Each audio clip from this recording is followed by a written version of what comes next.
আল্লাহ সত্যবাদীদের সাথে থাকতে বলছেন। আমরা কোনো চোরের পিছে থাকতে রাজি নই, আমরা কোনো লুচ্চার পিছে থাকতে রাজি নই, কোনো বদমাইশের পিছে থাকতে রাজি নই। আমরা থাকতে রাজি এ সমাজে যারা দিন শেখে, দিনের উপরে আমল করে, তাদের সাথে থাকতে রাজি আছেন তো ইনশাআল্লাহ?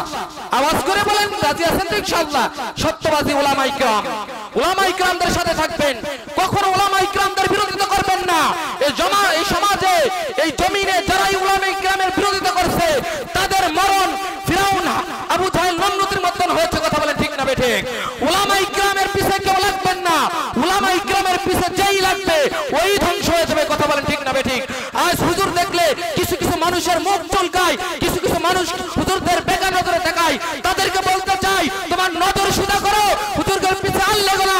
যদি লাগো কসম আল্লাহর, বেঈমান হয়ে কবর যাবা, কালেমা পড়ে কবর যাইতে পারবে না। কথা বলেন ঠিক না বেঠিক? আলেম ওলামাদের সাথে থাকবে, রাজি আছেন ইনশাআল্লাহ? আলেম ওলামা আমাদের মাথার তাজ, আলেম ওলামাদের দোষ কখন আমরা সমালোচনা করব না। আলেম ওলামাদের ভুল হবে, এটা ছেড়ে দেবে, আল্লাহ বিচার করবে।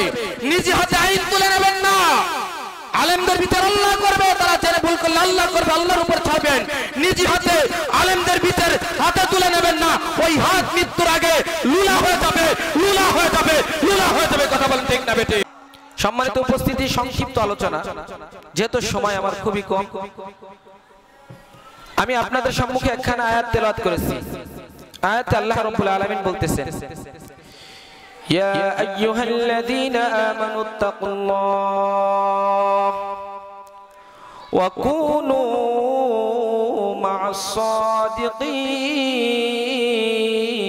সাদিকিন। আল্লাহ রাব্বুল আলামিন পবিত্র কোরআনের কারিমে আয়াতের মধ্যে বলেন, ইয়া আইয়ুহাল্লাযীনা আমানুত্তাকুল্লাহ, হে ঈমানদারগণ। আল্লাহ রাব্বুল আলামিন ঈমানদারদেরকে লক্ষ্য করে ঘোষণা দিতেছেন, এই জমিনে ঈমানদার কারা?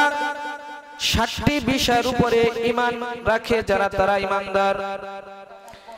ঈমানে মুফাসসালের ভিতরে 60টি বিষয়ের উপরে ঈমান আনার কথা বলা হয়েছে। 1 নম্বর, আল্লাহ রাব্বুল আলামিন বলেন আমানতু বিল্লাহ। 1 নম্বরে যারা আমি আল্লাহর প্রতি ঈমান আনবে, ওয়া মালাইকাতিহি, যারা আমার ফেরেশতাদের উপর ঈমান আনবে, ওয়া কুতুবিহি, যারা আমার কিতাবের উপর ঈমান আনবে, আসমানি কিতাবের উপরে যারা ঈমান আনবে, ওয়া রুসুলিহি, আমার রাসূলগণের উপরে যারা ঈমান আনবে, ওয়াল ইয়াউমিল আখির ওয়াল কদরিহি খায়রিহি ওয়া শাররিহি মিনাল্লাহি তাআলা ওয়াল বা'সি বা'দাল মাউত। আল্লাহ রাব্বুল আলামিন বলেন, আখিরাতের উপরে যারা ঈমান আনবে, ভালো মন্দ যা কিছু হয় তাকদীরের উপরে ঈমান আনবে, মৃত্যুর পরে পুনরায় জীবিত হওয়ার প্রতি ঈমান আনবে, এই 60টি বিষয়ের উপরে যারা ঈমান আনবে, তাদেরকে আল্লাহ তাআলা লক্ষ্য করে ঘোষণা দিলেন, ইয়া আইয়ুহাল্লাযীনা আমানুত্তাকুল্লাহ ওয়া কুনু মা'আস সাদিকিন। আল্লাহ রাব্বুল আলামিন বলেন, 1 নাম্বার, আমি আল্লাহকে ভয় যারা করবে, ওয়া কুনু মা'আস সাদিকিন, এবং সত্যবাদীদের সঙ্গে যারা থাকবে। সম্মানিত হাজিরিন, আল্লাহকে ভয় করার কথা আল্লাহ তাআলা আরেক জায়গায় বলেছেন, ইয়া আইয়ুহাল্লাযীনা আমানুত্তাকুল্লাহ হাক্কা তুকাতিহি ওয়া লা তামুতুন্না ইল্লা ওয়া আনতুম মুসলিমুন। আল্লাহ প্রথমে বলেন আমি আল্লাহকে ভয় করবা, তারপরে খাঁটি মুসলমান না হয়ে কবরে আসবা না। কোরআনের বিভিন্ন জায়গায় আল্লাহ তাআলা তাকে ভয় করার কথা বলছেন। সম্মানিত হাজির, আল্লাহকে যারা ভয় করে তারা কখনো গুনাহ করতে পারে না। আল্লাহকে যারা ভয় করে তারা কখনো সুদ খাইতে পারে না। আল্লাহকে যারা ভয় করে তারা কখনো মিথ্যা বলতে পারে না। আল্লাহকে যারা ভয় করে তারা কখনো ওজনে কম দেয় না। আল্লাহকে যারা ভয় করে তারা অন্যায় ভাবে মানুষকে আঘাত করে না। আর যারা আল্লাহকে ভয় করে বন্ধুরে, তারাই হচ্ছে মুমিন। কথা বলেন ঠিক না বেঠিক? এই জমিনে যারা আল্লাহকে ভয় করবে তারা মুমিন হয়ে যাবে। আল্লাহকে ভয় করবে না, তার দ্বারা সব গুনাহ হবে। কথা বলেন ঠিক না বেঠিক? ক্লাসে যদি শিক্ষককে যদি স্টুডেন্টরা ভয় না পায়, তার পড়ালেখা নষ্ট হয়ে যায়। আওয়াজ করে বলেন, কথা বলেন ঠিক না বেঠিক? ক্লাসে যদি টিচারকে ভয় যদি না করি স্টুডেন্ট তার পড়ালেখা ডাইল হয়ে যায়, তেমনি জমিনে আল্লাহকে যারা ভয় করে না তারা মুনাফিক হয়ে যায়। কথা বলেন ঠিক না ঠিক? সম্মানিত উপস্থিতি, আল্লাহকে ভয় করেছিলেন নবী রাসূলরা, সাহাবায়ে কেরামরা। সিদ্দিক আযমের কথা না বললে নয়। সিদ্দিক আযম হযরত আবু বকর সিদ্দিক রাদিয়াল্লাহু তাআলা আনহু, আপনারা সবাই তার নাম শুনছেন কিনা? আবু বকরকে জান্নাতের 8টি দরজা ওয়েলকাম জানাবে, স্বাগতম জানাবে। ও আবু বকর, আসো আমার ভিতর দিয়ে প্রবেশ করো। কারণ আবু বকরের ঈমান আর আমল এত দামি, এত পছন্দ আমার আল্লাহ করেছেন, যার কারণে জান্নাতীরা 8টি দরজাই আবু বকরকে ডাক দেবেন। বলেন সুবহানাল্লাহ। আবু বকর রাস্তা দিয়ে হেঁটে যায়, রাস্তার সাইডে গাছগুলো দেখে দেখে বলে, ও আল্লাহর সৃষ্টি গাছ, আমি যদি তোমার মতন গাছ হয়ে যাইতাম, পরকালে আমার আল্লাহর কাছে হিসাব দেওয়া লাগতো না। কেমন একজন সাহাবী যাকে জান্নাতের 8টি দরজা ডাকবেন, সে যদি এত ভয় আল্লাহকে করে, আর আমি আপনি জান্নাতি না জাহান্নামী কোনো গ্যারান্টি নাই। আমার আপনার আল্লাহর ভয় অন্তরে নাই। কথা বলেন ঠিক না বেঠি? আবার ঘাস কেটে কে বলেন, ও ঘাস, তোমার মতন যদি আমি ঘাস হয়ে যাইতাম, তাহলে জানোয়ার আমাকে খেয়ে ফেলাইতো, আল্লাহর দরবারে আমার দাঁড়ানো লাগতো না। কত ভয় আল্লাহকে পান। আর আমরা মুসলমান আল্লাহর ভয় অন্তরের থেকে সরে যাওয়ার কারণে দিন দিন গুনাহ আমাদের দ্বারা বেশি হইতেছে। কথা বলেন ঠিক না বেঠি? সম্মানিত উপস্থিতি, এক আল্লাহর ওলির বাবার ঘটনা একটু বলি, তাহলে বুঝবেন কেমন আল্লাহকে ভয় করেছিল। আব্দুল কাদের জিলানী রাহমাতুল্লাহি আলাইহির বাবা, এরে বন্ধু, নদীর কিনারে দিয়ে হাঁটতেছেন, নদীর কিনারে দিয়ে হেঁটে যাচ্ছেন, নদীর স্রোতের সাথে একটা ফল ভেসে আসতেছে। ক্ষুধার যন্ত্রণায় ফলটা ধরে খেয়ে ফেলাইলেন। যখন ফলটা খেয়ে ফেলাইলেন, তখন আল্লাহর ওলির অন্তরে ভয় চলে আসলো, হাই আমি কার ফল খাইলাম, কার গাছের ফল খাইলাম, মরে গেলে আল্লাহর কাছে কি হিসাব দেব? যদি আল্লাহ আমার কাছে হিসাব চাই, কি করা যায়? আব্দুল কাদের জিলানী রাহমাতুল্লাহি আলাইহির বাবা যেদিক দিয়ে স্রোতে ফলটা বেশি আসতেছিল, ওদিক রওনা করছে। যাইতে যাইতে ওই ফলের বাগানের কাছে পৌঁছে গেছে। দেখে নদীর কিনারে ফলের বাগান, ওখান থেকে ফল পানিতে পড়ছে আর স্রোতে ভেসে গেছে। কি করা যায়? এই ফলের মালিককে, জমিনের ক্ষণস্থায়ী মালিককে, মালিককে খুঁজে বের করছে। বলে, আল্লাহর গোলাম, আমি তো আপনার গাছের একটা ফল আপনাকে না বলে খেয়ে ফেলাইছি, তো আপনি আমাকে মাফ করে দেন। আপনি যদি আমাকে না মাফ করেন, আল্লাহ আমাকে মাফ করবে না, আর আল্লাহ যদি মাফ না করে, তাহলে আমার অবস্থা কি হবে? এ কথা যখন বললেন, ফল বাগানের মালিক চিন্তা করলো, হাই হাই, পাইছি, আমার কন্যাকে বিয়ে দেওয়ার জন্য আমি ইমানদার ছেলে খুঁজতেছি, কিন্তু পাইতেছি না। এখন তো দেখি ইমানদার ছেলে আমার ঘরের সামনে হাজির। বলেন সুবহানাল্লাহ। আজ আমরা কত ফল খাই, কোনো কোয়ার কোনো প্রয়োজনই মনে করি না। কথা বলেন ঠিক না বেঠিক? রাস্তার কাছ দিয়ে হেঁটে যাইতাছি, গাছ একটা পাইছে, ঢিল মেরে বইছি, কি আর কোয়া, খাইয়ে যাই, পকেট ভরে লয়ে আসি। কথা বলেন ঠিক না বেঠিক? এটা হচ্ছে আমাদের ঈমান। শুধু তাই নয়, বাদাম বিক্রেতার কাছে গেছে, যে বলে, ভাই 100 গ্রাম বাদাম দেন। বাদাম বিক্রিওয়ালা বাদাম মাপতেছে, দিক দিয়ে যে কিনতে গেছে প্রায় 25 গ্রাম খেয়ে ফেলাইছে। কথা বলে ঠিক না বেঠিক? এই হচ্ছে আমাদের ঈমান। আর আল্লাহর ওলিদের ঈমান কত দামি ছিল, কত পাওয়ার ছিল। পরের একটা জিনিস তারা খাইতো, ভয় পাইতেন। বলেন সুবহানাল্লাহ। আব্দুল কাদের জিলানী রাহমাতুল্লাহি আলাইহির বাবা মালিককে বললেন, ভাই আমাকে মাফ করে দেন, ভুল করছি, খেয়ে ফেলাইছি। বলে, মাফ করতে পারি, শর্ত একটা। কয়টা শর্ত? একটা শর্ত আমি মাফ করতে পারি, আমার একটা গোলাম দরকার, যদি তুমি আমার কাছে গোলামি খাটো, তাহলে আমি তোমাকে মাফ করে দেব। বলে, যদি আমি গোলামি খাটলি যদি আমাকে মাফ করে দেয়, ফলের দাবি ছেড়ে দেয়, সমস্যা কি? আমি খাটবো বলে অবশ্যই আমি রাজি আছি। কয়দিন খাটা লাগবে বলে? বলে গোলামি খাটবা একদিন নয়, 2 দিন নয়, 12 বছর, অর্থাৎ 1 যুগ গোলামি খাটা লাগবে। আল্লাহর ওলি রাজি হয়ে গেলেন, সমস্যা নাই, সমস্যা নাই, আমি রাজি। তারপর আপনি আমাকে মাফ করবেন তো? অবশ্যই করব। শুরু করে দিলেন গোলামি খাটা। লাগাতার 1 যুগ গোলামি করার পরে বলতেছেন, মালিক রে, আমার 1 যুগ হয়ে গিয়েছে, 12 বছর গোলামি হয়ে গিয়েছে, এবার আজকে আমাকে মাফ করে দেন, আমাকে মুক্ত করে দেন, আমি এখন যাই। বলে না, তুমি যাইতে পারবে না, আমি এখনো দাবি ছাড়বো না। আর একটা কারণ আছে, আর একটা কিন্তু আছে, ওইটা পুরো করলে আমি দাবি ছাড়বো। বলে আবার কি কারণ, কি কিন্তু? বলে আমার একটা মেয়ে আছে, আমার একটা অন্ধ মেয়ে আছে, আমার একটা বোবা মেয়ে আছে, আমার একটা খুড়া মেয়ে আছে, আমার একটা বয়রা মেয়ে আছে। এই মেয়েটাকে যদি তুমি বিয়ে করো তাহলে আমি তোমার ফলের দাবি ছেড়ে দেব।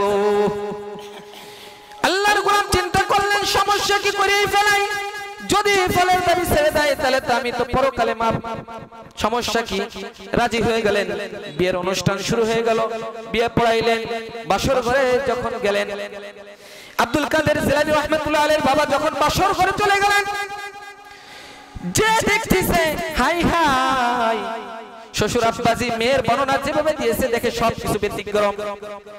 বলতেছিলেন, অসুন্দরী এখন দেহ সুন্দর, বলে কানা এখন দেহ চোখ আছে, বলে বোবা দেখে কথা বলতে পারে, বলে খোড়া এখন দেখে হাঁটতেও পারে, বলে বয়রা এখন দেহ শোনে।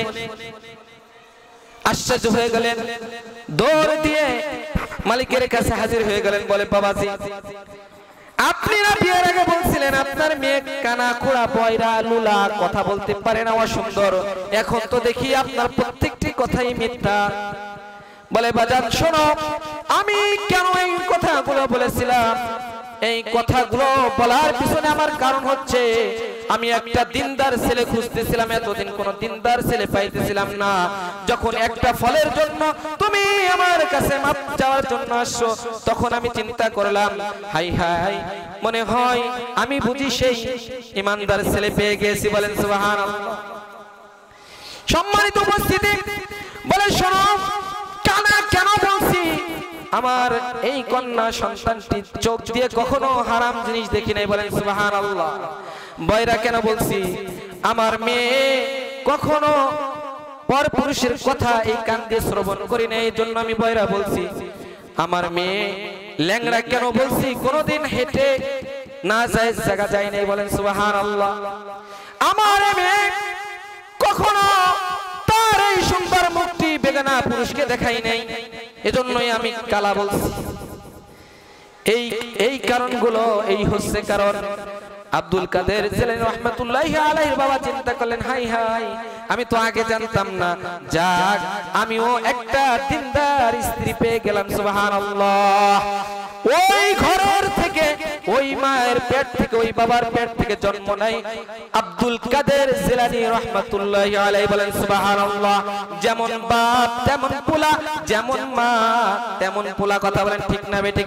গাছ কা ফল, দুধ কা ঘি, ঠিক না বেঠিক? আজ আমাদের সমাজের মা বাবার চরিত্রই ঠিক নাই, সন্তানের চরিত্র আবার কেমনে ঠিক হবে? কথা বলে ঠিক না বেঠিক? এমনও মা, এমনও বাবাই সমাজে আছে, এখনো মানুষের জিনিসগুলো চুরি করে খায়, দেখা যায় কয়েকদিন পরে তার সন্তানই হয় বড় ডাকাত। কথা বলেন ঠিক না বেঠিক? ইমানদার সন্তানদেরকে যদি ইমানদার বানাইতে হয়, মা বাপকে আগে ইমানদার হইতে হবে। কথা বলেন ঠিক না বেঠিক? মা বাপকে আগে আল্লাহকে ভয় করতে হবে, তাইলে সন্তান আল্লাহকে ভয় পাবে। কথা বলেন ঠিক না বেঠিক? সম্মানিত হাজিরিন, মালিক ইবনে দিনার রাহমাতুল্লাহ আলাইহির নাম শুনেন না আপনারা? মালিক ইবনে দিনার রাহমাতুল্লাহ আলাইহি রাস্তা দিয়ে হেঁটে যাচ্ছে, দেখে এক আল্লাহর গোলাম ওখানে বসে বসে কাঁদতেছে। মালিক ইবনে দিনার রাহমাতুল্লাহ আলাইহি লোকটিকে ডাক দিয়ে বললেন, ভাই কেন কাঁদো? তোমার চোখে কেন পানি, কেন কাঁদতাছো? বলে হুজুর, কোন একদিন আমি এই রাস্তা দিয়ে যাইতেছিলাম, এই রাস্তায় এই জায়গাটা আমার একটা গুনাহ হয়েছিল, আমি যতবার এই রাস্তা দিয়ে যাই ততবার ওই গুনার কথা আমার মনে পড়ে, আর গুনার কথাটা যখন আমার মনে পড়ে তখন আল্লাহর ভয় হয়ে যায়। চিন্তা করি আল্লাহর কাছে কি জবাব দেব, গুনাহটা যে করলাম আল্লাহর কাছে কি জবাব দেব। আল্লাহ যদি আমার কাছে জবাব চাই জবাব দিতে পারবো না, তাই আল্লাহর কাছে কাঁদি। যদি আল্লাহ আমাকে মাফ করে দেয় তাহলে এই গুনাহটার জন্য আল্লাহর কাছে আর জবাব দেওয়া লাগবে না। ও মুসলমান ভাইরা রে আমার, ও মা বোনেরা, কতটা ভয় তারা গুনাহকে করছে, কতটা ভয় আল্লাহকে করছে। আজ আমি তুমি যদি আল্লাহকে ওরকম ভয় করতে পারতাম তাহলে এ জামানায় আমি আপনি ওলি হয়ে যাইতাম। কথা বলেন ঠিক না বেঠিক?